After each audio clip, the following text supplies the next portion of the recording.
ஒரு மிகப்பெரிய சக்ஸஸை கொடுக்கும். ரெண்டாவது, அடுத்த என்டிகே மாடல், நாம் தமிழர் கட்சியினுடைய மாடல், அதனுடைய அடிப்படை என்ன அப்படின்னா நிலைத்தன்மை ப்ளஸ் நிதி பலவீனம். நிலைத்தன்மை அது வந்து ஸ்ட்ரக்சரல் சேஞ்ச் கொண்டாந்துருக்காங்க, ஆனால் அதில் நிதி பலவீனம் இருக்கிறது என்பதுதான் அதனுடைய ஒன்லைன். இது கோர் ப்ரப்போசல் என்னது அப்படின்னா என்டிகேனுடைய ரேடிக்கல் ஸ்ட்ரக்சரல் டிரான்ஸ்ஃபர்மேஷன் மாடல். நாம் தமிழருடைய மாடல் வந்து ரேடிக்கல் ஸ்ட்ரக்சரல் டிரான்ஸ்ஃபர்மேஷன் மாடல்.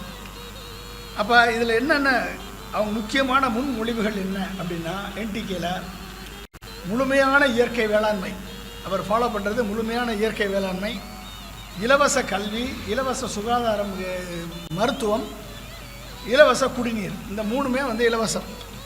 அப்புறம் 5 தலைநகரங்கள் உங்களுக்கு எல்லாருக்கும் தெரியும். மற்ற 2 கோடி வேலைவாய்ப்பு, 2 கோடி பேருக்கு வேலைவாய்ப்பு, மாநில மறுசீரமைப்பு, மாநிலத்தை மொத்தமாக மறுசீரமைக்கிறேன்னு சொல்லியிருக்காரு. நீர் பொருளாதார திட்டம், இது அருமையான திட்டம். நாம் தமிழர் கட்சியினுடைய ஒண்டர்ஃபுல் அருமையான திட்டம் வந்து நீர் பொருளாதார திட்டம். அடுத்து பால் உற்பத்தி விரிவாக்கம், இதுவும் அருமையான திட்டம் தான். ஆனால் இதில் வந்து என்ன பிரச்சனை இருக்குது அப்படின்றத நான் அடுத்து லாஸ்ட்டாக சொல்கிறேன். கடன் தள்ளுபடி, எஜுகேஷன் லோனு, ஃபார்ம் லோன், அப்புறம் விவசாயிகள் லோனு, எல்லாமே கடன் தள்ளுபடி. இது ஒரு மிகப்பெரிய நிதி சுமையை உருவாக்கும். எஃப்டிஐ குறைவு, எஃப்டிஐ வந்து நான் வாங்க மாட்டேன்னு சொல்லியிருக்காரு. அதனால் எஃப்டிஐ வர்றது குறைஞ்சின்னா கேபிட்டல் எக்ஸ்பெண்டிச்சர் கூடாது. துறைவாதியான மதிப்பீடு, நீர் திட்டம் செலவு 5000 to 14,000 கோடி தாக்கம், நீண்டகால நன்மை. நீர் திட்டத்தில் நீண்டகால நன்மை கிடைக்கும். நீர் அதாவது வாட்டர் ஹார்வெஸ்டிங் ஸ்ட்ரக்சர், தடுப்பணைகள், இந்த மாதிரி பல்வேறு விஷயங்களை பண்ணும் பொழுது அது நிலத்தடி நீரை உயர்த்தும்.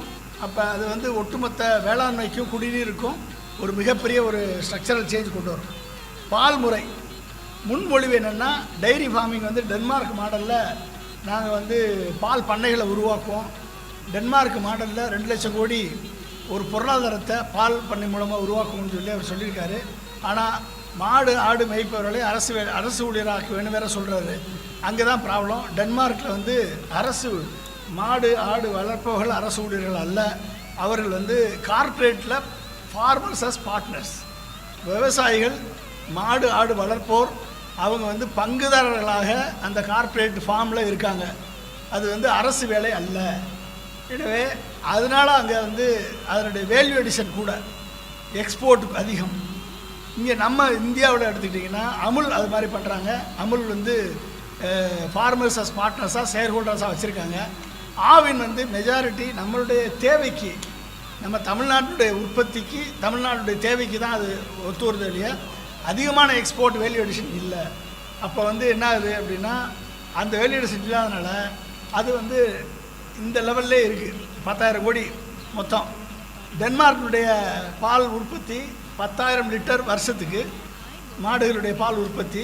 தமிழ்நாட்டுடைய மாடுகளுடைய உற்பத்தி 2,000 லிட்டர் வருஷத்துக்கு 2,000 லிட்டர். அதனுடைய இம்ப்ரூவ்மெண்ட்டும் நம்ம பண்ண வேண்டியது இருக்குது. மேய்ச்சல் நிலங்கள் அதிகம் இங்கே. அப்போ வந்து நான் சீமான் கூட ஜாலியாக சொல்லுவார், நான் ஹெலிகாப்டர் கொடுப்பேன் உங்களுக்கு மாடு மேய்க்கிறதுக்கு அப்படின்னு சொல்லியிருக்காரு. ஸோ அதெல்லாம் என்ன அப்படின்னா வந்து ஒரு மிகப்பெரிய ஃபார்ம், பெரிய ஏக்கர் அப்படிதான் நடக்கும். ஸோ இதை வந்து மாடல், நல்ல மாடல். இந்த மாடலை, ஆவின் மாடலை, டைரி மாடலை அவர் வந்து ஃபார்மர்ஸ் அஸ் பார்ட்னர்ஸாக மாற்றி 12,000 கிராமங்களுக்கு 12,500 கிராமங்களில் 30 to 50 மாடு கொண்ட ஃபார்ம்ஸ் உருவாக்கி அதை வந்து அவங்கள பார்ட்னராக்கி வேல்யூடேஷன் பண்ணினா இந்த சக்ஸஸான திட்டம். அதுவரை இந்த திட்டம் வந்து வெற்றி பெறதுக்கு வாய்ப்பு இல்லை. டென்மார்க்கில் வந்து அர்லா பண்ணுது. கூட்டுறவு நிறுவனமயமாக்கல், ஏற்றுமதி நோக்கம், விவசாயி பங்கு உரிமை, விவசாயி பங்குதாரர்கள். அடுத்து வேளாண்மை 100% இயற்கை. இது வந்து இங்கே தான் ஒரு மிகப்பெரிய சிக்கல். 100% இயற்கை வேளாண்மை ஃபாலோ பண்ண ஸ்ரீலங்கா ப்ரொடக்டிவிட்டி போச்சு. அதனால் வந்து மிகப்பெரிய பொருளாதார வீழ்ச்சிக்கு உத்தரவாதமாச்சு. அதனால் விலைவாசி உயர்ந்தது. ஒரு மிகப்பெரிய ரெவல்யூஷன் நடந்தது. அவர் சொல்கிறது சிக்கிம் மாடல் வந்து பார்சியல் சக்ஸஸ். 20 வருஷமாக உழைச்ச ஒரு உழைப்பு அது. அந்த 20 வருஷமாக உருவாக்கி இது வந்து மலை உயரத்தில் இருக்கிறதுனால அங்கே வந்து பெஸ்ட்டு கம்மி, அதனால் பெஸ்டிசைடு கம்மி, நேச்சுரலாக ஆர்கானிக் ஃபார்மிங்க்கான இடம் அது.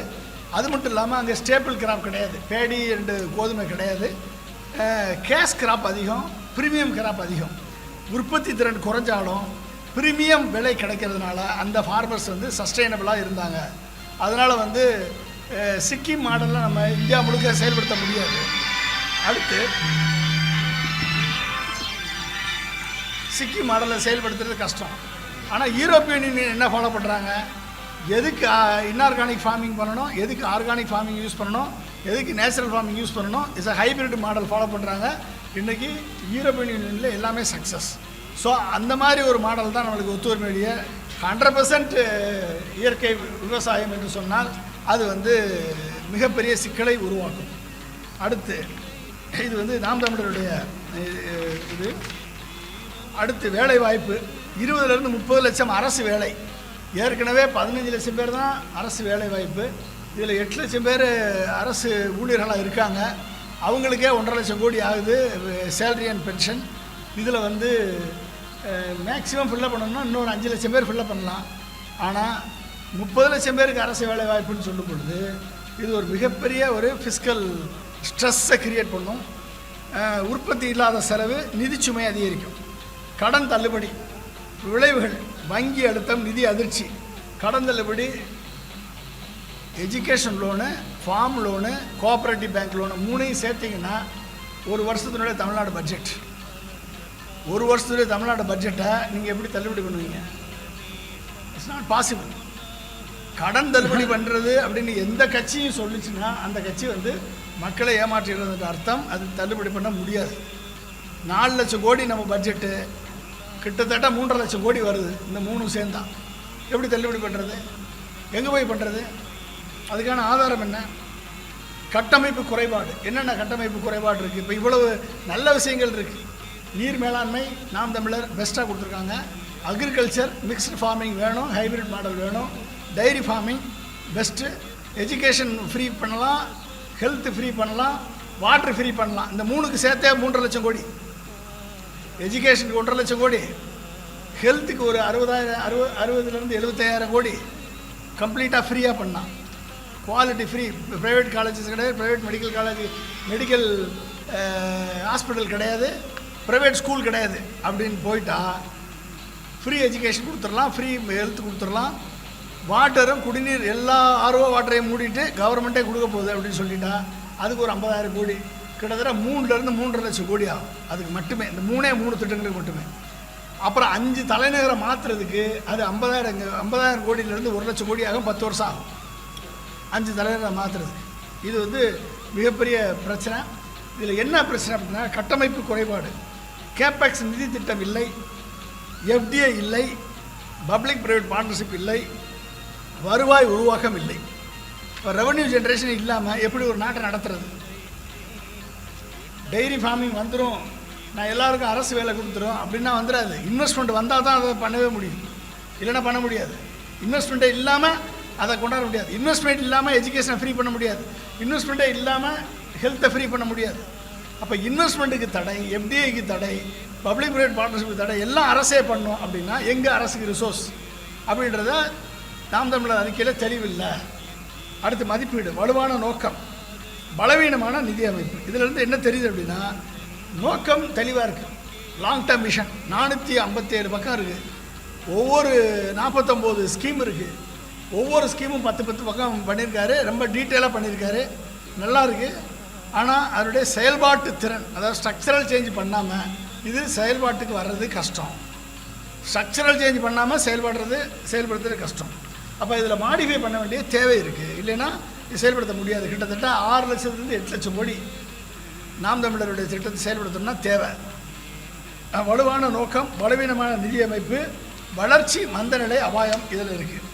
அடுத்து ஏடிஎம்கே மாடல். ஏடிஎம்கே மாடல் வந்து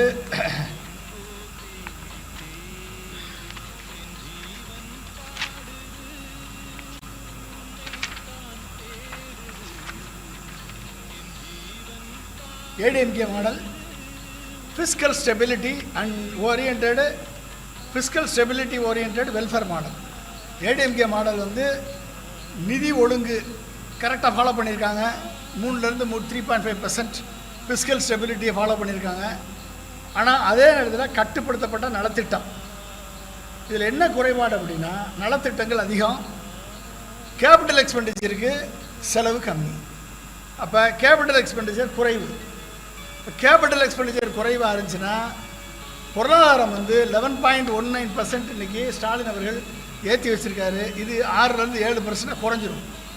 பொருளாதாரம் குறைஞ்சிச்சுன்னா, பொருளாதார வளர்ச்சி குறைஞ்சிச்சுன்னா இவங்களால் கடன் வாங்கக்கூடிய அளவு குறையும். அப்போ கடன் வாங்க முடியாது, நலத்திட்டங்கள் சொன்ன நலத்திட்டங்களை செயல்படுத்த முடியாது, கேபிட்டல் எக்ஸ்பெண்டிச்சருக்கு பணம் இல்லை. அப்போ ஏடிஎம்கே வந்து அதிகமான நலத்திட்டங்கள், ஆனால் கேபிட்டல் எக்ஸ்பெண்டிச்சர் குறைவு, பெரிய பொருளாதார திட்டங்கள் இல்லை. இப்போ நான் திமுகவுக்கும் நாம் தமிழருக்கும் எத்தனை திட்டங்கள் சொன்னேன், அது மாதிரி பெரிய பொருளாதார திட்டங்கள் அனைத்து இந்த அண்ணா திராவிட முன்னேற்ற கழகத்தில் இல்லை. அது வந்து ரெவென்யூ ஜென்ரேஷனுக்கும் ஜிஎஸ்டிபி குரோத்துக்கும் அது அதிகமான வாய்ப்புகள் இல்லாமல் இருக்குது. அடுத்து விளைவு, நிலைத்தன்மை தொடரும், கடன் நிலைத்தன்மை தொடரும், மிதமான வளர்ச்சி இருக்கும்.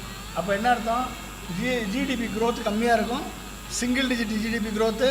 ஜிடிபி குரோத்து கம்மியாக இருந்துச்சுன்னா பாதி டிபார்ட்மெண்ட்டுக்கு பணமே இருக்காது ஒர்க் பண்ணுறதுக்கு. நலத்திட்டத்தை மட்டும் கொடுத்துட்டு மற்ற 30 டிபார்ட்மெண்ட்டுக்கு பணம் இருக்காது.